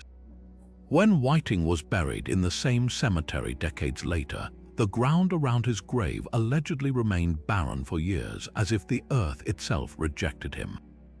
But Mary's plot, flowers bloomed unnaturally vibrant there every spring, their petals edged with frost even in July. Modern skeptics dismiss the glow as foxfire, a natural phosphorescence caused by decomposing organic matter. But that doesn't explain the accounts from paranormal investigators who have tried to document the phenomenon. In 2014, a team from the New England Spectral Research Society set up thermal cameras and EMF detectors around the grave on Halloween night. Their footage shows the tombstone's temperature plummeting from 52 degrees to 34 in under 3 minutes, while a nearby control stone stayed constant. Then there's the audio, a whispering captured only when reviewing the tapes later, a woman's voice repeating "remember" in early modern English, the creepiest detail. The team's lead investigator developed frostbite on 2 fingers despite wearing gloves, the skin peeling away in patterns resembling the vine carvings on Mary's headstone. For years, the cemetery board tried to downplay the stories, chalking them up to Halloween pranks. That changed in 2019 when a groundskeeper accidentally struck the stone with his lawnmower blade. He swore the metal didn't chip the slate, it passed clean through, like the grave wasn't fully there anymore. The blade came out coated in a reddish residue that lab tests couldn't identify, though one technician noted it smelled faintly of damp wool and burnt honey. Now the cemetery closes at dusk every October 31st, though trespassers still sneak in, drawn by the legend. Those who have braved it tell similar stories. The glow isn't constant. It flickers, and if you watch long enough, the shadows between pulses start to take shape: a gaunt face, a twisting body, a rope where no rope hangs. So is Mary Hart's grave truly cursed, or has 3 centuries of whispered lore shaped the way we see a simple chemical reaction? Either way, the stone keeps its secrets, but on certain frost-laced October nights, when the wind carries the scent of decaying leaves through Ansonia's oldest streets, even the staunchest skeptics agree some places aren't just haunted by history. They're still writing it, one glowing line at a time. Every Halloween night, as the clock nears midnight in St. Louis, an eerie quiet falls over the streets near the old cholera monument, the kind of silence that makes the hairs stand up on the back of your neck. That's when the first sound cuts through the darkness, the slow, rhythmic creak of wooden wheels, the muffled clop of hooves on cobblestone, though no horses appear. Then come the footsteps, dozens of them, shuffling in unison down the deserted road, accompanied by the faint tolling of a funeral bell no church claims to own. For over a century, witnesses have described the same spectral scene, a ghostly funeral procession reenacting the darkest days of the 1849 cholera epidemic, when horse-drawn hearses rolled through these streets day and night carrying victims to mass graves. What makes this haunting so unique isn't just its consistency, it's how the living have embraced it. Modern Halloween crowds now gather along the procession's route, holding flickering candles as they wait for the unseen mourners to pass. Some claim to feel an icy wind ripple through the crowd at the exact spot where the phantom hearse pauses, as if something invisible is stopping to acknowledge them. Others report catching the scent of vinegar and lime, the makeshift disinfectants used during the epidemic, or hearing whispered prayers in archaic German, a nod to the immigrant neighborhoods hit hardest by the disease. Paranormal investigators have recorded spikes in electromagnetic activity along the route, with infrared cameras capturing fleeting shapes, a woman in a bonnet clutching a handkerchief, a child's shadow darting between the legs of invisible pallbearers. The procession always follows the same path, starting at the long-demolished Franklin Avenue pest house where victims died in isolation, winding past the sites of vanished boarding houses turned makeshift morgues, and ending at the unmarked burial trenches beneath what's now a quiet park. Locals insist the ghosts aren't just replaying tragedy, they're delivering a warning. In 1918, days before the Spanish flu reached St. Louis, a nurse working late at a nearby hospital swore she saw the procession march past her window, though the streets were empty. In 2020, weeks before COVID lockdowns, multiple witnesses described an unusually large gathering of spectral figures, their faces hidden behind eerie cloth masks eerily similar to those worn in 1849. Today, the phantom procession has become a macabre tourist attraction, with historical societies leading midnight walking tours and street vendors selling cholera charm replicas, tiny bags of herbs once believed to ward off disease. But for those who have stood in the crowd and felt that sudden, inexplicable chill as the unseen hearse rolls by, it's more than just Halloween theater. It's a reminder that grief lingers, that history's wounds never fully heal, and that sometimes the past doesn't just visit, it walks among us slow and solemn, waiting to see if we're wise enough to listen. Halloween night 1955 started like any other in Green Bay, Wisconsin. Kids in homemade costumes, paper bags full of candy, the crisp smell of fallen leaves underfoot. But for a group of trick-or-treaters cutting through a vacant lot near the Fox River, the ordinary veered into the impossible. One moment, they were laughing under the glow of street lamps. The next, the world seemed to flicker, the air thickening with the scent of wood smoke and horse manure. The pavement beneath their feet dissolved into dirt, the modern houses around them replaced by gaslit storefronts and cobblestone streets. A man in a bowler had tipped his head as he passed, his mutton chops framing a puzzled frown. A horse-drawn wagon clattered by, its driver shouting something in German. The kids would later swear they'd stepped into Green Bay as it existed in the 1880s, right down to the newspapers hawked on the corner, their headlines screaming about President Cleveland. What makes this story so chilling isn't just the vivid details, it's the way the children's accounts lined up despite being questioned separately. One girl described a woman in a high-necked dress scolding them for unseemly costumes, her corset creaking as she gestured toward their plastic masks. A boy recalled the tang of beer from a saloon's swinging doors, the piano music inside abruptly stopping when a patron pointed at their flashlight, calling it Devil's Fire. Most haunting of all, they all agreed the episode lasted roughly an hour, yet when they returned, their parents insisted they'd only been gone 5 minutes. Skeptics dismissed it as a prank or shared hallucination, but the parallels to The Twilight Zone's The Midnight Sun, which aired just 2 years later, are impossible to ignore. Rod Serling's show specialized in warping time and space, But here was a real-life incident that felt ripped from his typewriter. Even weirder, Green Bay's historic Broadway district, where the kids claim to have wandered, was indeed a bustling hub in the 1800s, a detail none of them could have known. Historians later confirmed the German dialects, clothing styles, and even the saloon's name matched records from that era. Theories range from mass hysteria triggered by Halloween suggestibility to a genuine time slip, a glitch in reality where past and present briefly overlap. Some point to the Fox River's history as a Native American trading route, suggesting the land itself holds residual energy. Others whisper about the Green Bay Triangle, a local legend claiming the area sits on a ley line where compasses spin and electronics fail.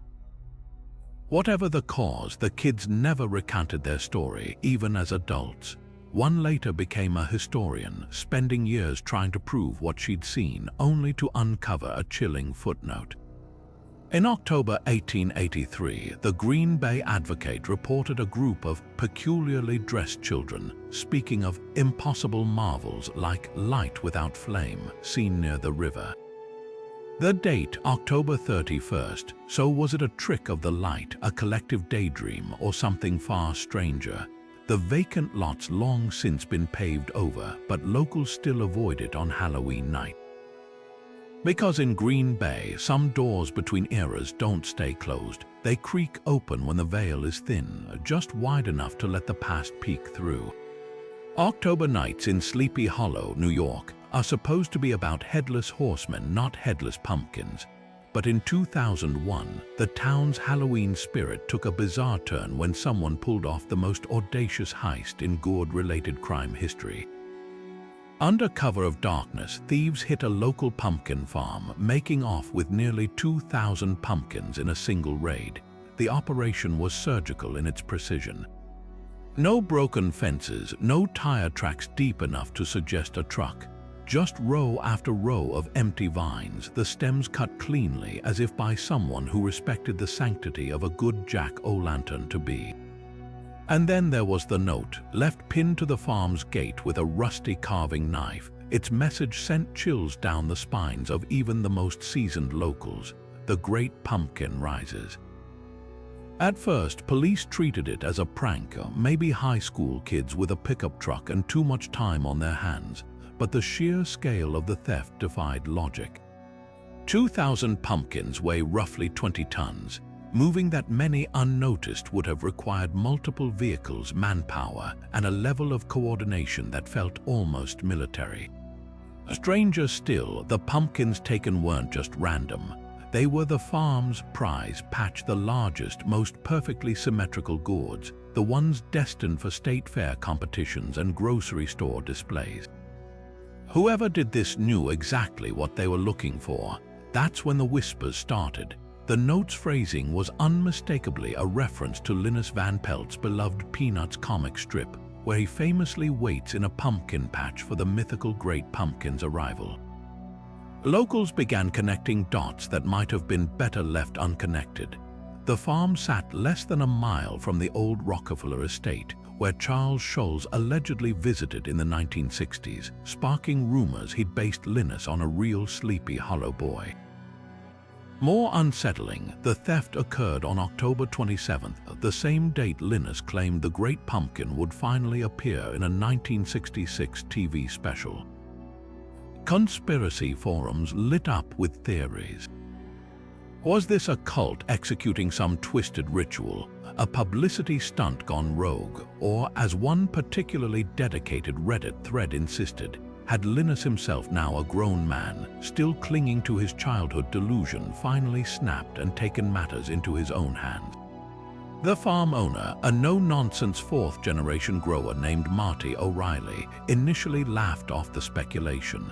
That changed when he found a single pumpkin returned to his porch a week later. Hollowed out, its interior walls carved with a single phrase, "Faith is not believing something is real. It is knowing something is real even when it is not." The words were lifted verbatim from a Schulz interview about Linus's unwavering belief.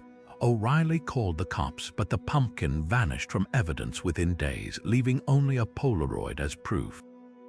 To this day, the case remains unsolved.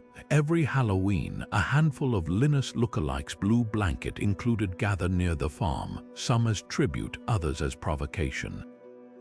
And though the stolen pumpkins were never recovered, locals swear that on foggy October nights, if you stand in that empty patch and listen closely, you might just hear the sound of rolling gourds, a phantom wagon creaking under impossible weight, and the faintest whisper on the wind. You believed, didn't you? Whether it was an elaborate hoax, a fanatic's devotion, or something far stranger, one thing's certain: in Sleepy Hollow, even the pumpkins have secrets. And sometimes the line between legend and lunacy is as thin as a knife's edge against a gourd's flesh. Halloween night 1923, Philadelphia wasn't just about costumes and candy, it was about chaos. What started as rowdy teenage antics spiraled into full-blown anarchy when a mob of over 500 youths took to the streets, armed with bricks, sticks, and a single furious demand: give us treats or we'll give you tricks. Windows shattered up and down Girard Avenue. Streetcars came to a screeching halt as kids pelted them with rotten fruit. Police wagons raced from block to block, officers swinging billy clubs at a crowd that seemed to multiply by the minute. This wasn't just mischief, it was America's first recorded Halloween riot, a night so explosive it reshaped the holiday forever. The spark, a simple power struggle over sugar. Post-World War I America was booming, but for working-class neighborhoods like those in North Philly, treats were a luxury. Teens watched wealthier families pass out chocolate and store-bought candies while their own pantries stayed empty. Resentment simmered until Halloween night, when a group of boys decided to take what they felt they'd been denied. Their battle cry, trick or treat, wasn't the playful sing-song we know today. It was a threat hurled through the cacophony of breaking glass. Store owners who refused to hand over goods found their display windows reduced to glittering shards. One butcher reportedly surrendered his entire stock of sausages to avoid a riot. The aftermath was swift and severe, over 100 arrests, newspapers decrying the Halloween menace.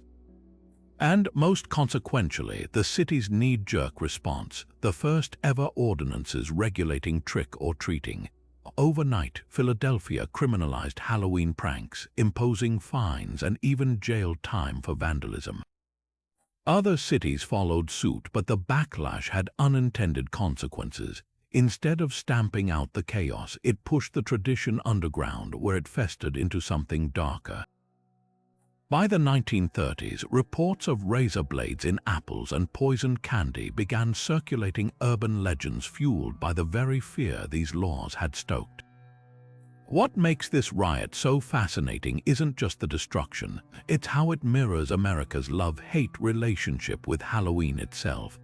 The holiday has always been a pressure valve, a night when societal rules loosened just enough to let steam escape.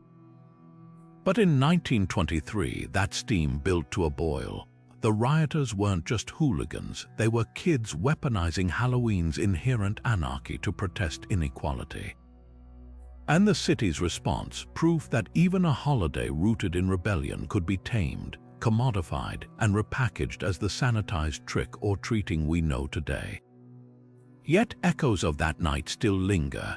Every October, when costumed kids shout trick or treat on manicured suburban lawns, they're invoking a far older, wilder tradition, one where the line between fun and fury was razor thin. And in Philadelphia, old-timers still whisper about the year Halloween fought back, when the streets belonged not to ghosts or goblins, but to a generation of kids who refused to be ignored. The city won the battle, but the riot's legacy lives on. Because Halloween, at its core, has always been about power, and sometimes all it takes is one unruly night to remind us who really holds it. From headless horsemen to phantom ships, cursed mirrors to dancing plagues, America's Halloween stories stretch far beyond plastic skeletons and fake cobwebs. They're woven into the very fabric of our history, blurring the line between what's real and what lurks in the shadows. Whether it's the Bell Witch's lingering vengeance or the White House's parade of ghostly presidents, these tales remind us that Halloween isn't just a holiday. It's a season when the past breathes again, when the ordinary twists into the extraordinary, and when even the most skeptical among us might glance twice at a flickering jack-o'-lantern. Think about it, a vanishing hitchhiker in a blue prom dress, footprints burned into the floor by an unseen force, an entire town terrorized by phantom clowns that may or may not have been real. These stories persist because they tap into something deeper than fear. They're about the mysteries we can't solve, the history we can't outrun, and the unsettling truth that sometimes the world is stranger than any fiction. So here's the real question: what's your story? Have you ever felt a chill in a room with no draft, heard footsteps where no one walked, or seen something you still can't explain? Drop your spookiest encounters in the comments below. And if you thought Halloween was the only holiday with ghosts lurking in its corners, just wait until you hear the haunted history of Thanksgiving, from cursed pilgrim settlements to phantom feasts. But that's a tale for another night. For now, keep your porch lights bright, your candy bowls full, and your ears open. Because when the wind howls and the leaves rustle, you never know what or who might be listening back. Happy Halloween and sleep tight.